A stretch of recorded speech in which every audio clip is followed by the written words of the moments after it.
just in case we have these golden nuggets, I right? know. And we don't even have the record button going. Part of my career path, I know, is a direct result of Toastmasters. It had to have been. Because better communication means better interview skills, better confidence when you sit down in interviews. You come across as somebody who knows what they're talking about in a leadership role. That was very important to me. Cool. Okay, yeah, I like that. So of course we want to talk about the benefits.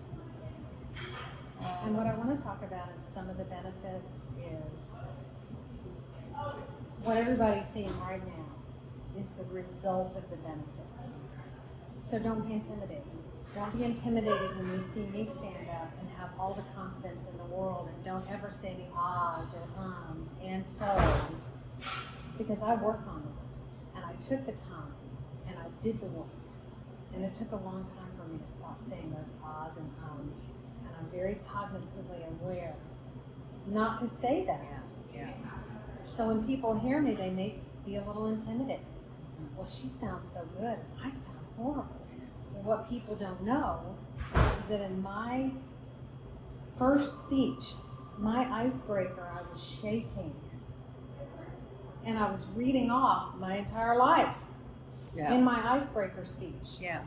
But this is my life, and I had to write about Me it, too. and I had to read Word it off. for word. Wrote it word for word, read it word for word. I did that for quite a few of my speeches, and then you can say you did that for I the did first that 2 years. for multiple years. Yeah, multiple years. I still do that sometimes. Yeah. I still write my speeches out. If I'm on Zoom, sometimes I'll use a speech that I've written, but I have to be cognizantly aware of where that camera is. Whoops. I mean, we could talk about tips and tricks, but we were talking about what the benefits. Benefits, yeah. Yeah. What So everybody if sees is the end result yeah, of all of the work that we've done. Yeah. And it did not come overnight. right. And there's sometimes that I'm still scared. And you can talk about the time that you were scared back in August. Yeah. The butterflies in your stomach. Make them all fly in one direction. I think to myself that anxiety and excitement are the same exact physical emotion. But you got to flip the switch up here.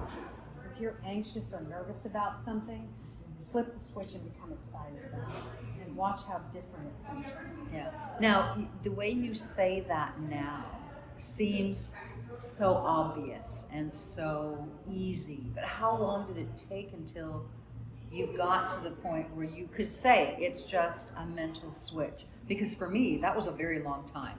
I still have very to say long it. time. I still have to say it because I still get nervous. I was nervous a couple of weeks ago at spring conference. But what did I do when I started feeling that nervousness? Flipped the switch and thought, well, this is kind of exciting. Yeah. Because if I'm about to get up and speak, sometimes I get fluttery. Sometimes I get nervous. As many times as I've already spoken before. But when I get up there, that's You what get energizes going. me. Yeah. When I first start talking, Yeah. then I go into the flow. Yeah. But it took a long time to get there. And they say it's the first 60 to 90 seconds where you are the most nervous, right? Where if you can get past that part, whether it's memorizing your introduction or, being focused on just a single person in the audience or something that can get you and your brain past that initial part. Now you can settle down. Now you can take a breath. Now the oxygen is flowing to the brain. Now you can really have fun with it. That's exactly right. And what are the strategies for getting past that 60 to 90 seconds? And for everybody, I think it's different. It is. You'll find what your strategy is because there's not one exact formula to jump out of being nervous and then suddenly not being nervous anymore. Because you're a different person than I am. You've got a different personality. You're introverted, I'm extroverted.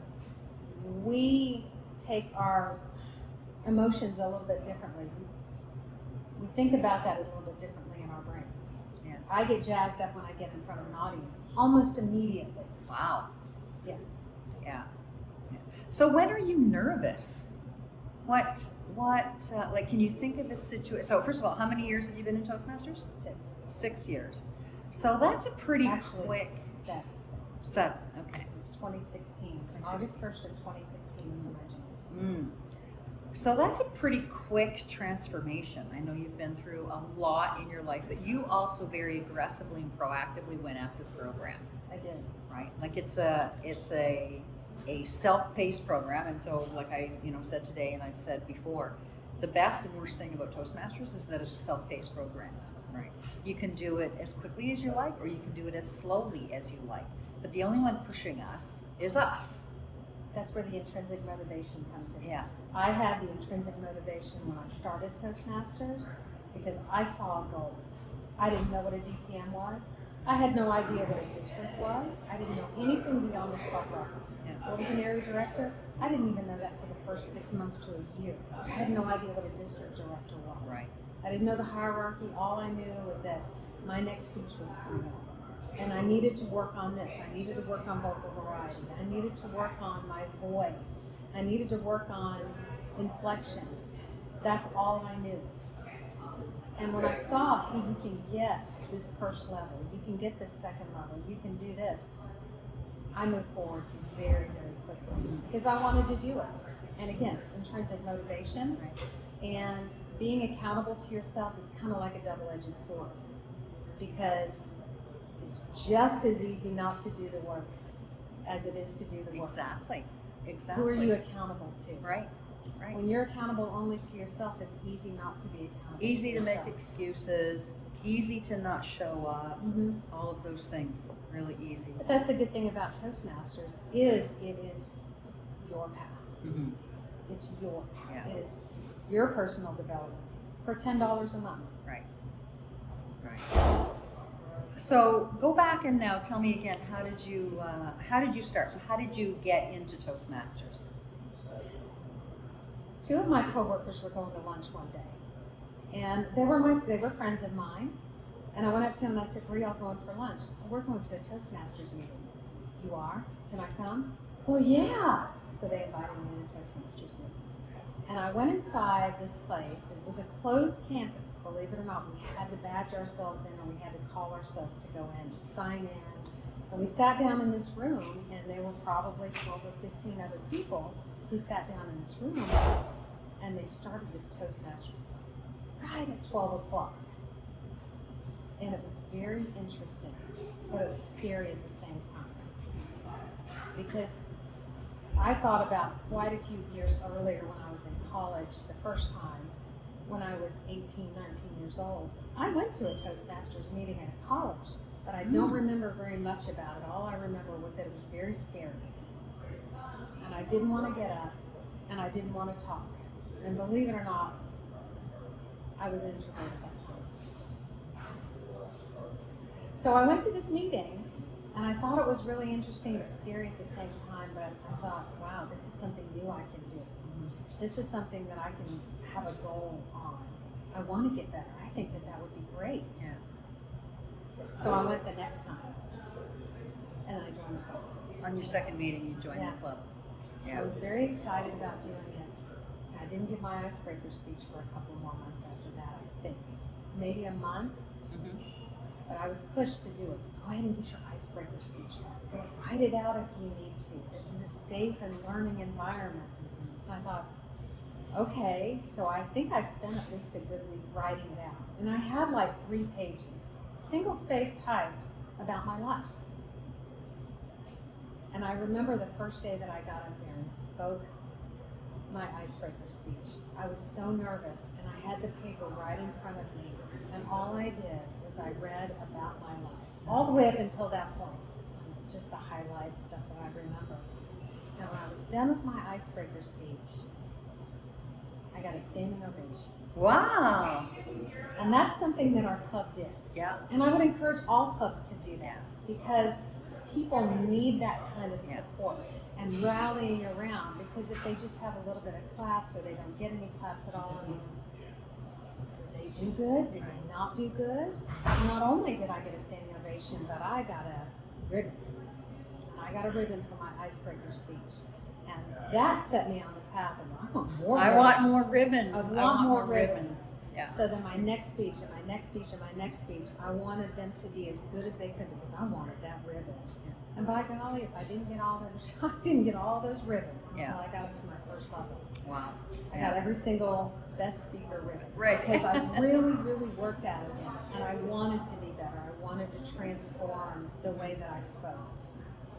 Because I was full of ahs and ums and and so's Yeah, as lots of and us mouth are. smacks. Right, as lots of us are. Oh, that's interesting. So you asked to go to Toastmasters. I did.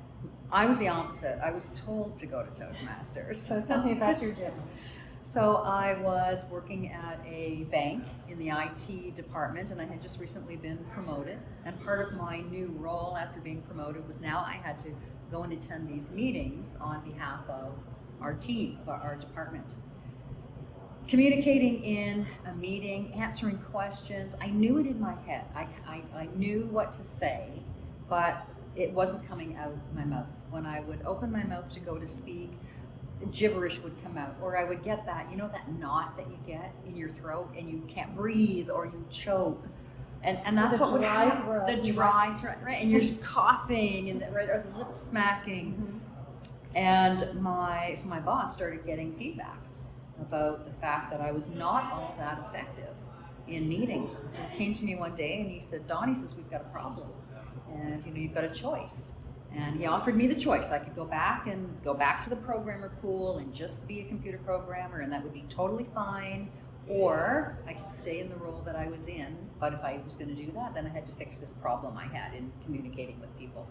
We had 2 Toastmasters clubs in our building at the time.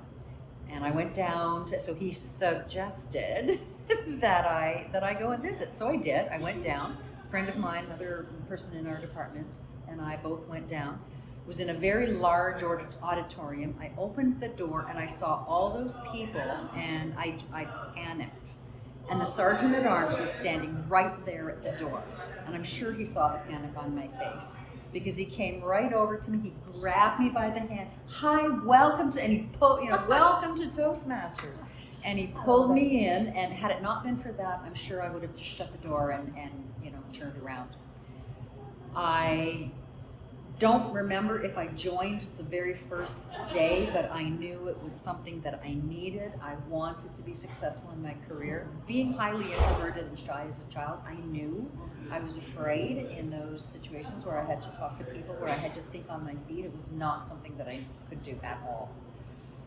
And the growth, the increase in confidence, the ability to take a moment, think, formulate my thoughts, and then articulate to answer the question, just literally transformed my career. And quickly. Mm-hmm. Like, it didn't seem to take all that long. Now, I don't think I was as quick in my transformation as what it sounds like you were in yours. I took a long time. I read my icebreakers, same as you. I don't think I ever looked up. And I did that probably for a good 5 years, where I would write out my speech word for word and just read it.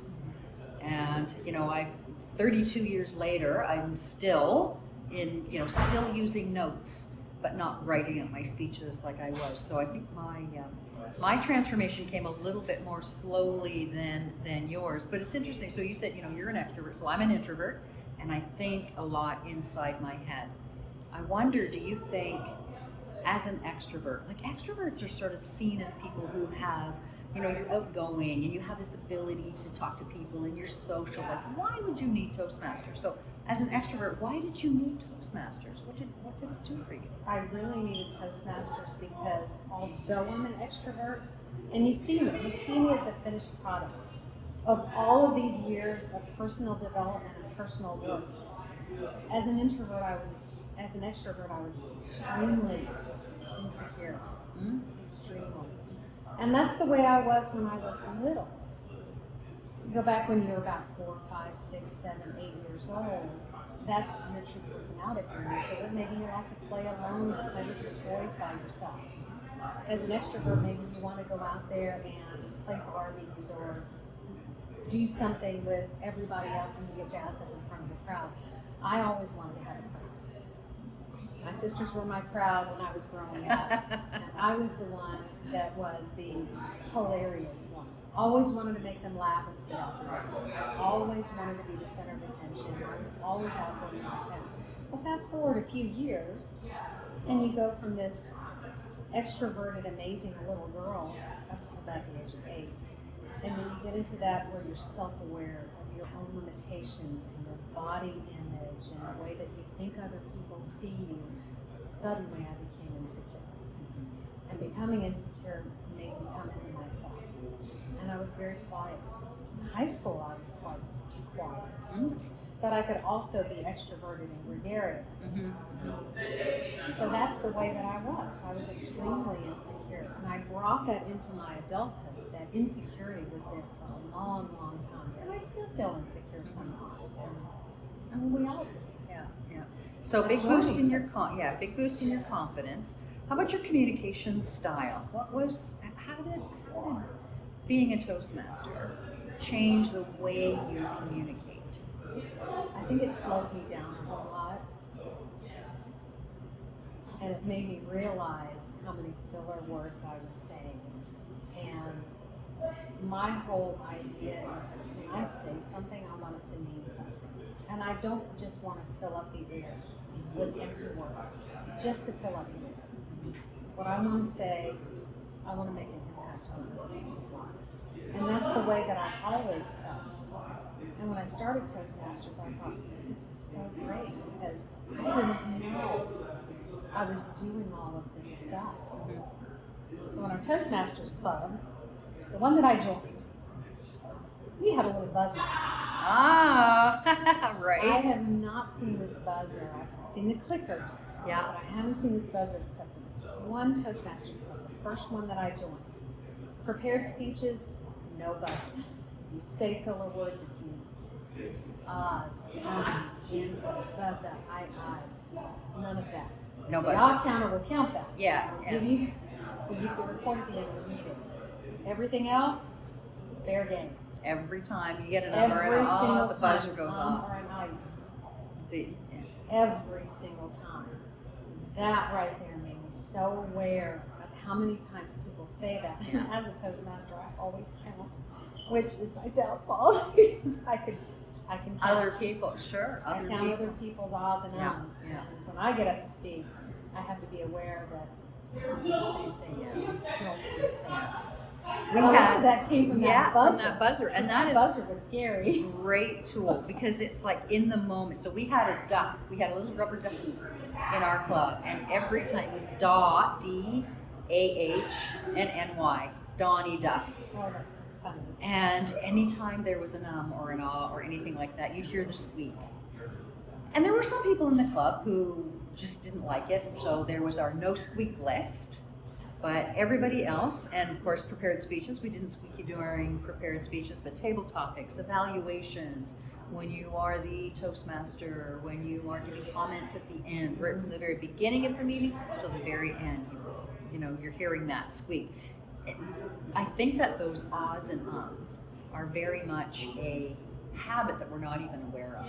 So when you get that buzzer or you get that squeak right in the moment that you're doing it, it is a very a conscious cue to say, oh, and now we can notice it. So when we hear ourselves now saying ums and ahs, we probably hear it before anybody else. So we start out as an unconscious incompetent. Yeah. We're unconsciously knowing that we're incompetent in speaking. Then, quack, quack, squeak, Right. squeak, we become this conscious incompetent. Okay, now I know I'm incompetent. I know I'm making the mistake. And then eventually you transition over to a conscious competent, where you're consciously competent. And then you move all the way up to the unconscious competent, where it's just second nature to you. And most of us are in our journey as an unconscious incompetent and an unconscious competent at anywhere in the spectrum with any part of our lives. And that's all a part of our personal growth and development, 100%. Yeah. So tell me about your leadership journey. So right now you are the district director for District 63 in the Toastmasters organization. How did you get into the leadership path? Tell me about that. That's a good story. First of all, back in Texas, I joined in Texas in 2016. After I found out what a DTM was, well, I wanted one. Yeah. I wanted to get one so bad and so fast. The one thing that I was missing was to be a district leader. I needed to be that area director. The year that I wanted to be an area director, there were no open spots. However, that happened to be the year that I applied and got offered the job here in Tennessee.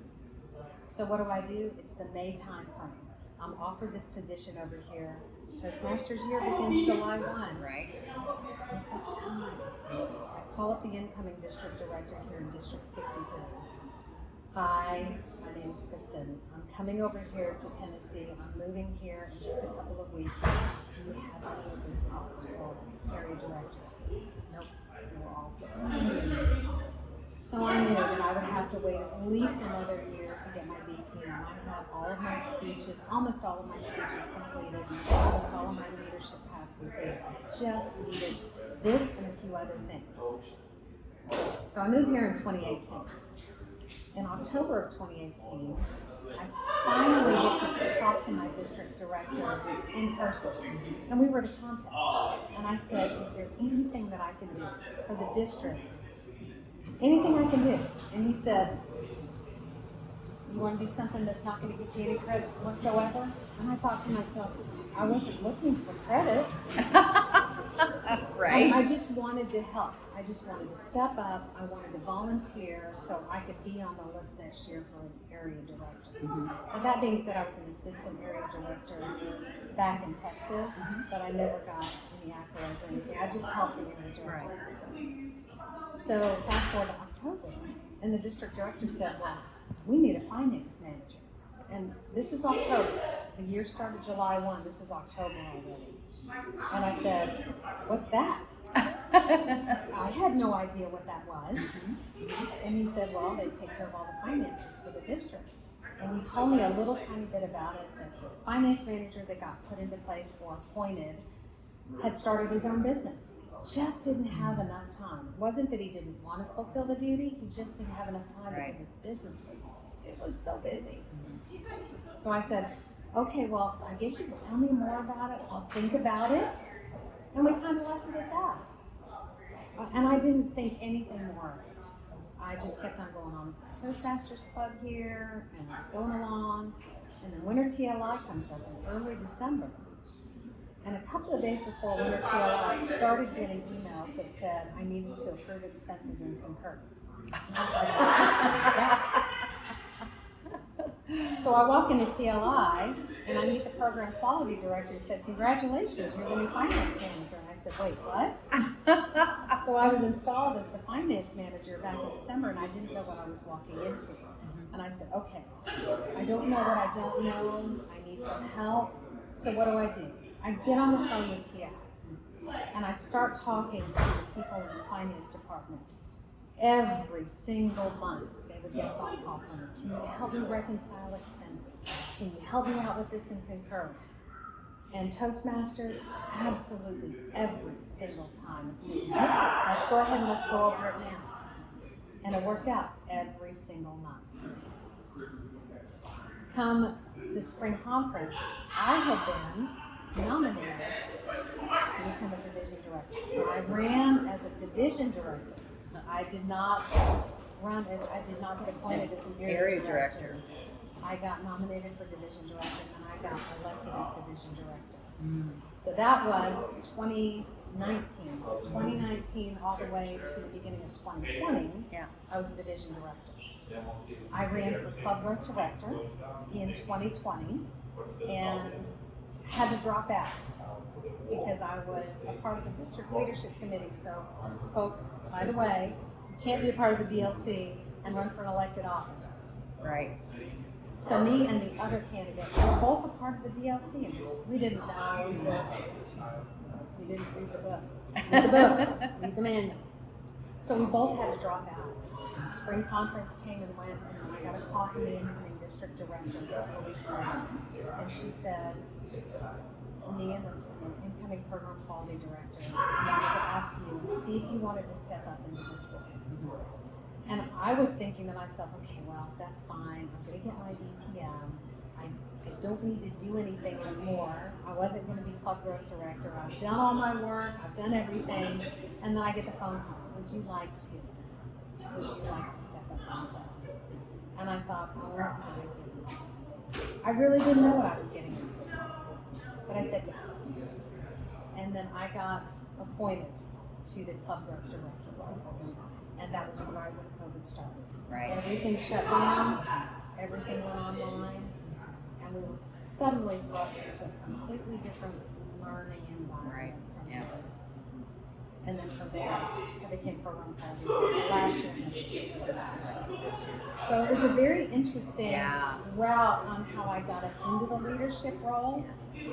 It all started with me wanting to do something for the district without any credit whatsoever. Right. I wasn't just stepping up to help. Just say yes. And I love that you say that, because I remember when I first joined Toastmasters, I joined a very young, energetic club at work. And the president at the time, she said, if I could give you one piece of advice, she said, always say yes. Because there are opportunities in Toastmasters that don't come around all the time. And so, area director, just as you were telling your story, when you're ready, there isn't always a spot open. And so she had said to me right that very first year, always say yes. And I always embraced that advice, I guess. You know, I wanted to say no, so many things I didn't want to do. I think I did want to be a leader. When I started my Toastmasters leadership journey, it was to get that check mark in the DTM box. And that was my real motivation for doing it. Not that I didn't want to do it, but that was my primary motivation for stepping up to be area director. I just needed that check mark to get my DTM. That was the same for me.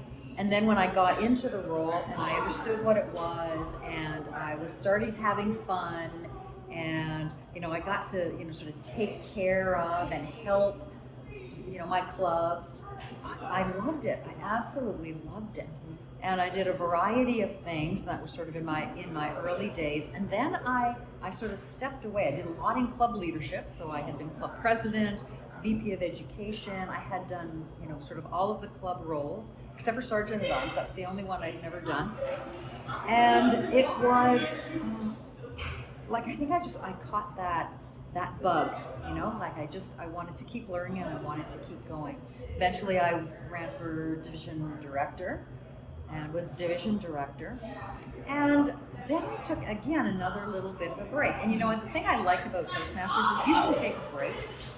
When time isn't perfect for you to do something, just step back, take a break, because it's going to be there in a couple of years. And that's exactly what my journey was like.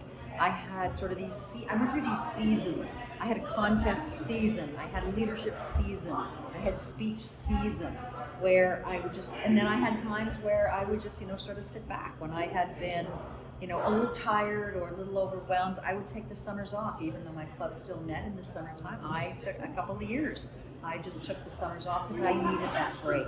And it was enough to energize me. And then at a particular point, my kids were, grown and gone out of the house. I thought, now is my time. Now I'm ready. And I ran for club growth director. And I remember saying to who was the incoming district director at the time, saying, I'm going to run for club growth director, but if I don't get it, then I know that in our district we had the district director had sort of like an assistant.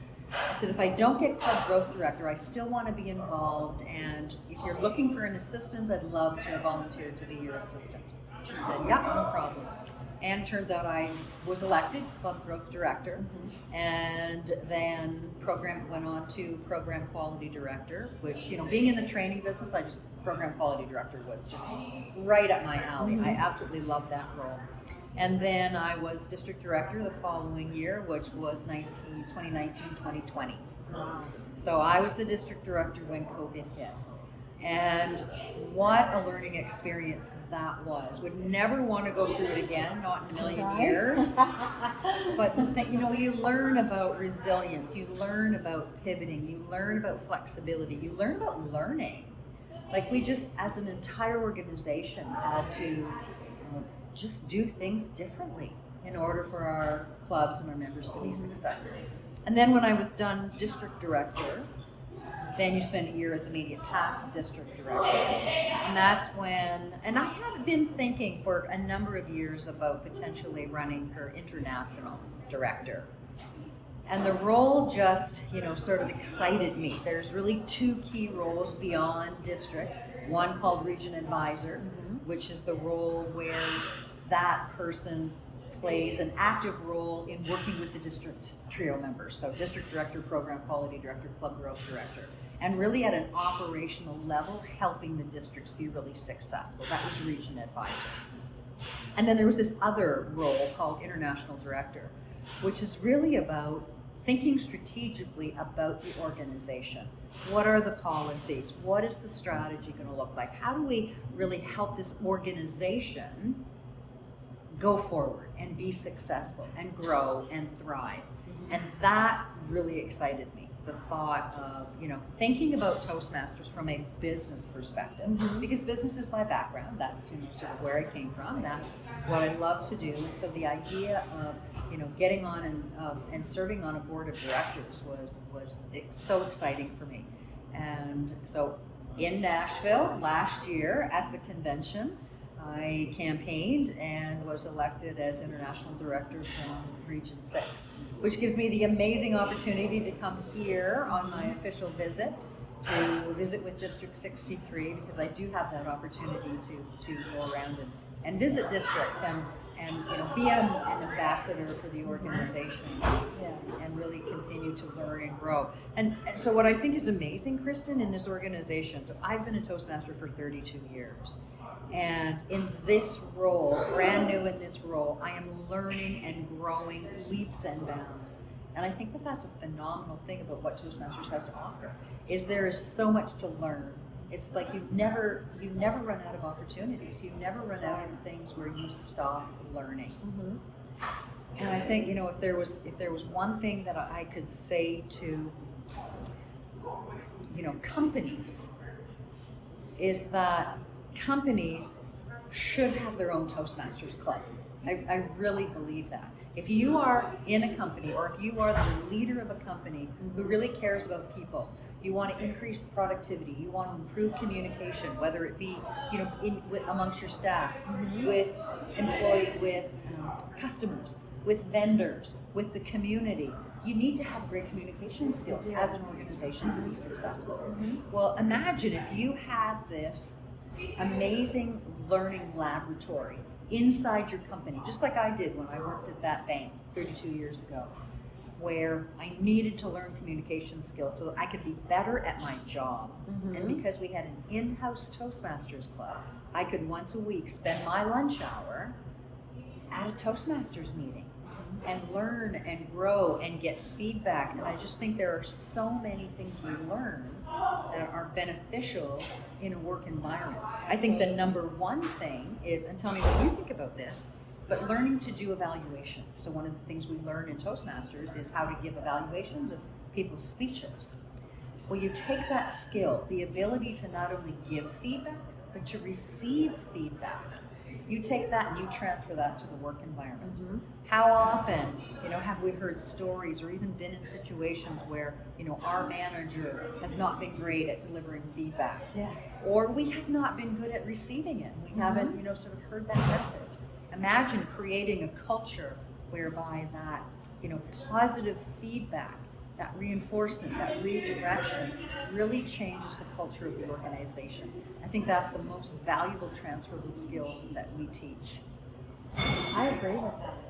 As much as I love to speak, the thing that really frightened me was receiving feedback and then having to give feedback to somebody else, because I didn't know how to give good feedback. I had no idea.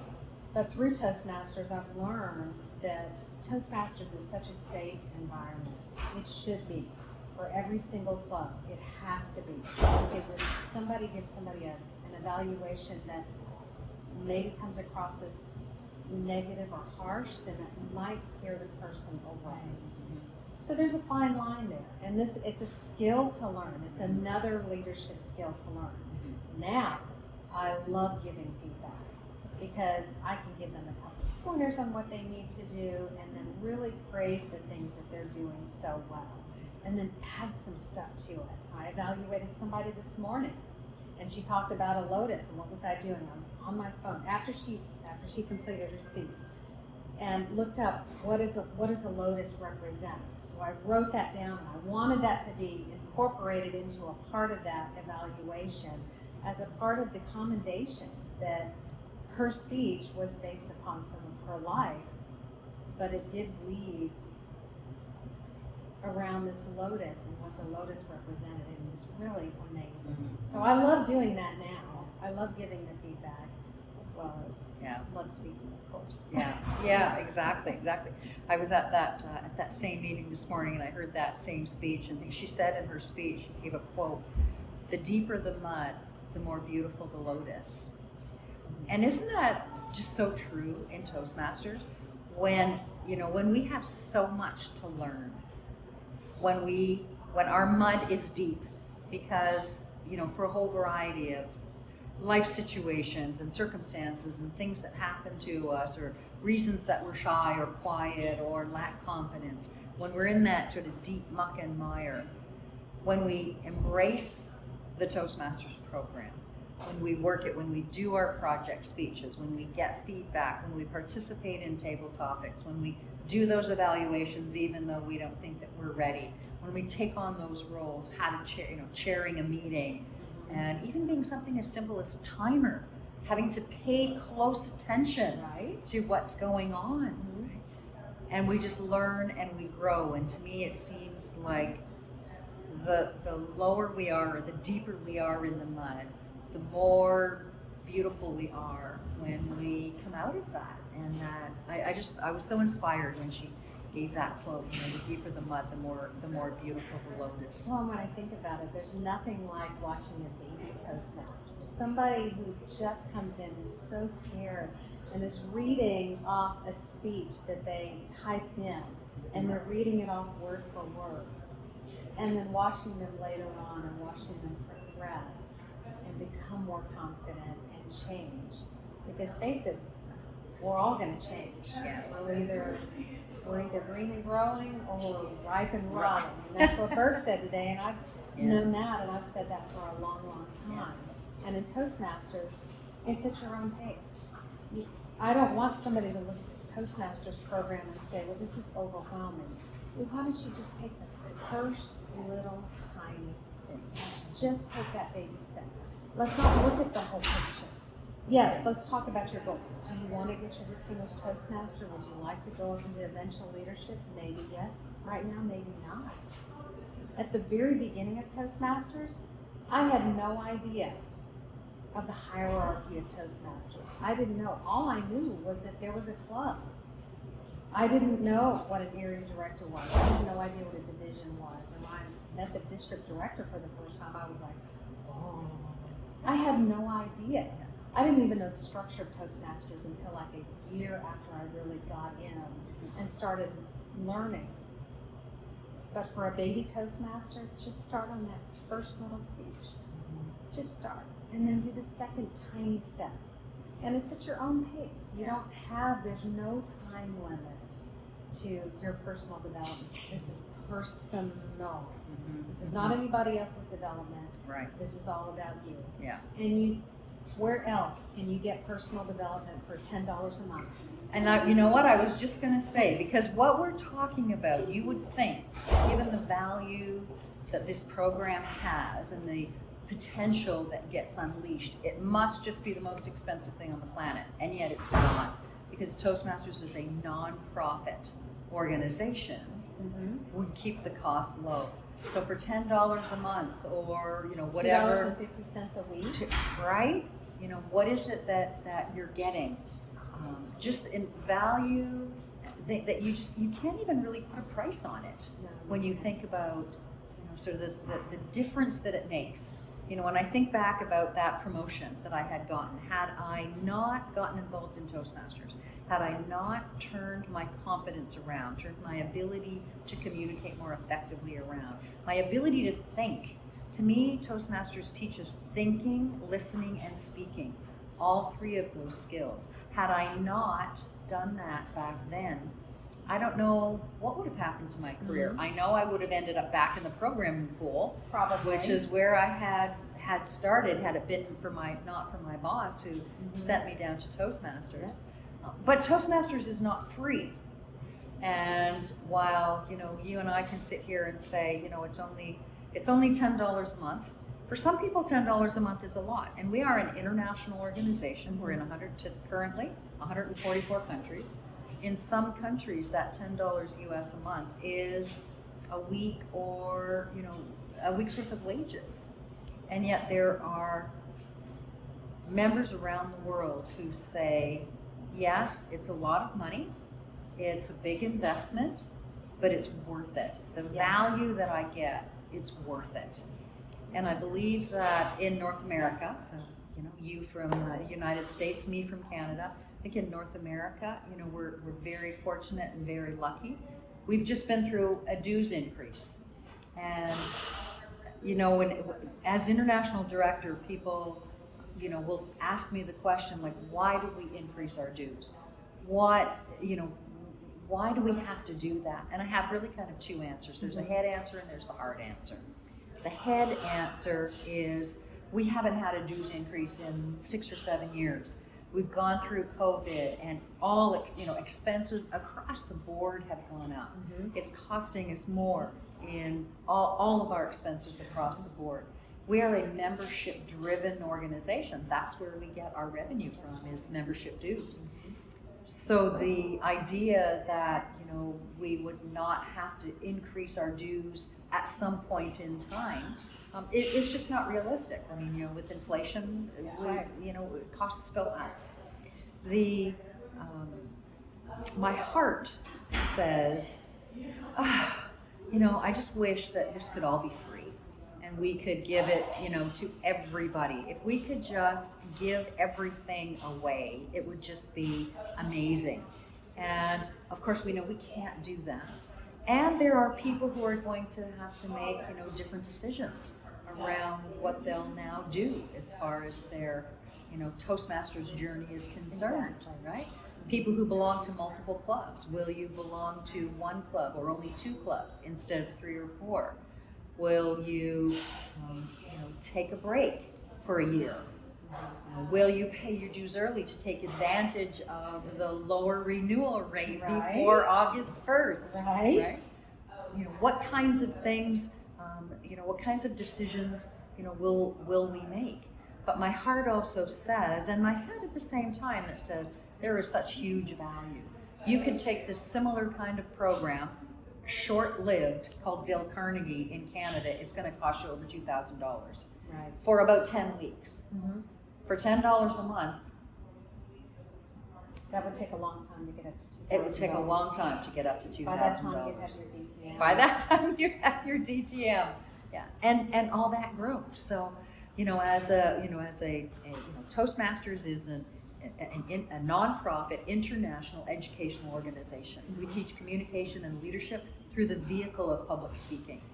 Through our member clubs, we are this learning laboratory whereby we have this community, we have this connection, we have this ability to come together and to learn and grow. You help me, I help you.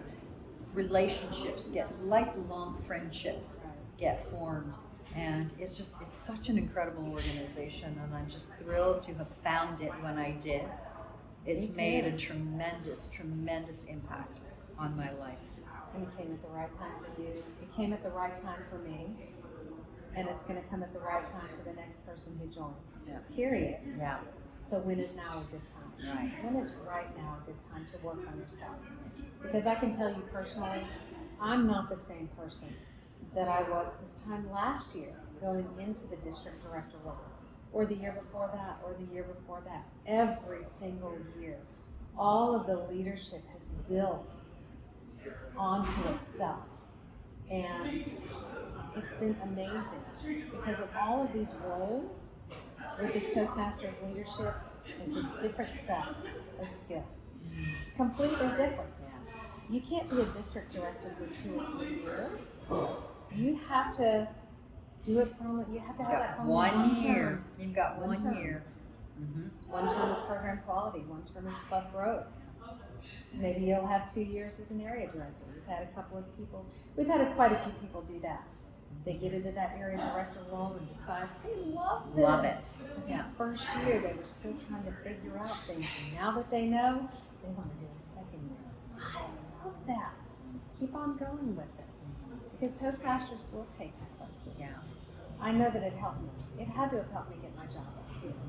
I had the confidence. I was able to sit down and interview with confidence and not stumble around in my words and not be so frightened, even though I may have felt some butterflies in my stomach. I had the confidence. Yeah. And I know that that's a direct result of the speaking and the leadership path and the communication path that I was on at Toastmasters. Yeah, yeah. I think from a career perspective, either, companies that start their own clubs or support their employees. If you've got a smaller company, support your employees in joining a Toastmasters club locally or a community club near where your employees live, but really encourage them to really take ownership of their own learning journey, communication and leadership. Give people that opportunity to really, discover and learn and grow, and to have the support of the company behind you is, I think, certainly was for me anyway, all the more motivating. Because I knew that my company was watching me, my boss knew what I was doing, he was looking to see whether or not I was learning and growing. Was I showing leadership ability? Was I going to be pegged for even that next promotion? So I think, I'm a huge advocate for corporate Toastmasters clubs. Absolutely, A huge yes. advocate. Certainly, community clubs as well. There's lots of opportunities. So many different. We have specialty clubs. We've got all kinds of things, sort of available in Toastmasters. I think it's just such a huge return on investment when we participate in those kinds of things. So we've talked, Kristen, about sort of some of the benefits of joining Toastmasters. Whether it's helping our careers, helping us become better speakers, becoming better leaders. Let's talk to the Toastmasters now in the audience. So as a Toastmaster, we're talking to the group to say top speaking tips, top leadership tips. What would you say to the people who are already members of Toastmasters? Stick with it. Run a quality club meeting. If you're the Toastmaster of the day, make that Toastmasters meeting run very smooth. The top dog in that Toastmasters club meeting that day. Make it a good one. Make it a fun and safe learning environment. We want it to be a safe learning environment. We want it to be positive. This is an organization where we want to grow, and we don't want to squelch anybody or squash anybody's aspirations of becoming a speaker just because maybe they messed up a little bit in their speech and they called it out. We need to call it out. As far as the leadership is concerned, do the leadership paths. Read the manuals. What is next on your leadership path? Jump in and do it.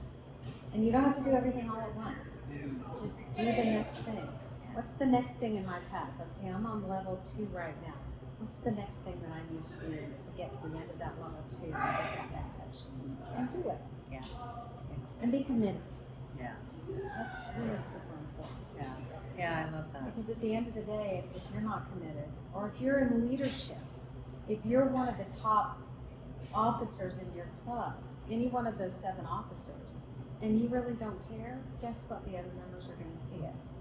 And how the leadership sets their standards is how the club is going to flow. Because if the leadership is not there, then the club is going to flounder. If you're not using the Toastmasters standards when you run your club, and it's not a quality meeting, you're going to suffer.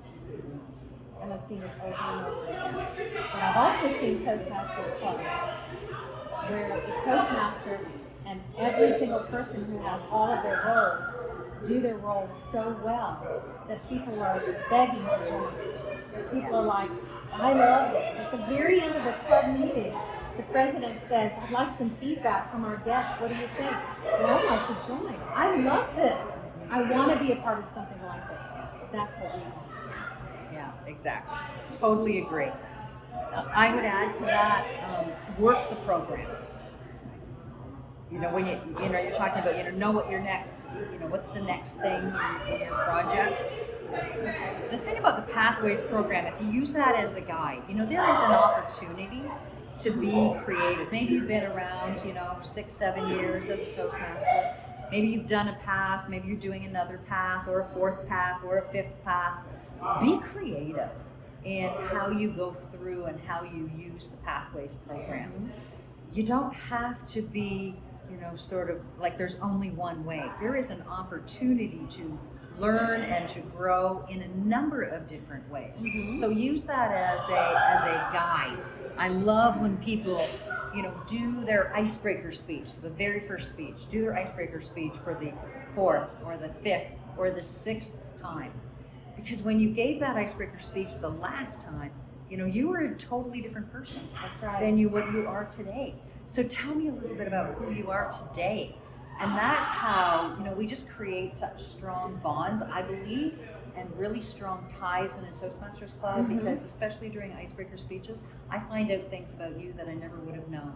You find out things about me that you never would have known. That's and right. Now we have that connection. And we build that trust. And we create this environment whereby we really, we become friends, and it's an amazing environment. And I believe the education program is what makes that work. Yes. Creates the foundation for what it is that we can do and what's available on our learning journey. So work the program. Do every speech you give, make it a pathway speech, a 4-credit speech. Yes. Always looking at what's next. I love that you said that. And looking at the leadership journey. Our tagline is where leaders are made. That's right. And it is very much about, taking on that role at the club where, maybe you're the sergeant at arms and, you just set up the room. Or maybe you are the VP of education and you're responsible for the whole agenda for that meeting. Maybe you're the president and you're that, chief cheerleader. The kinds of things that you can learn from a leadership perspective right at the club level for so many people is the very first opportunity to get experience as a leader. That's exactly right. And people who have, gone for a job in leadership and they want to know, well, how much, what's your prior year leadership experience? Well, I don't have any. It's just, well, you can't be a leader if you don't have any leadership experience. Well, how am I supposed to get it? I was president of this club for a year. Oh, well, tell me, you were a president of a club? So tell me about that. Yeah. You're a leader. Exactly. Anytime you step into that leadership role, whatever that is, vice president, treasurer, secretary, sergeant at arms, president, you're in a leadership role. It looks great on the resume. If that's something that you want to do for your career and you want to move forward in your career, put it all down. Toot your own horn. Yeah. Probably nobody else is going to do it as well as you do, so do it. Yeah. Exactly. And as you're moving up the ranks in leadership in your career, if that's what you're wanting to do, things like area director, division director. Division director is a role where you learn to be the leader of leaders. That's right. And if you want to get into a senior leadership position at work, you've got to learn how to lead leaders. That's right. Division director is an First incredible step. opportunity Yes. to learn that skill. So I think there's so many things. We probably could talk for hours and hours and hours about Toastmasters and our journeys and the things that we could give and the things that we could get. It has been an absolute pleasure chatting with you, Kristen, about Toastmasters and the amazing District 63. It's been my pleasure to visit with you as your international director. And I'll head back to Toronto in my own District 60 tomorrow and continue on the path. And so thank you very much for the invitation. Absolutely. And congratulations on all that you've achieved in your Toastmasters journey so far. Thank you so much. And for the both of us, many years to come. Many years to come. Okay. Thank you so much. And thanks everybody for watching. Thanks.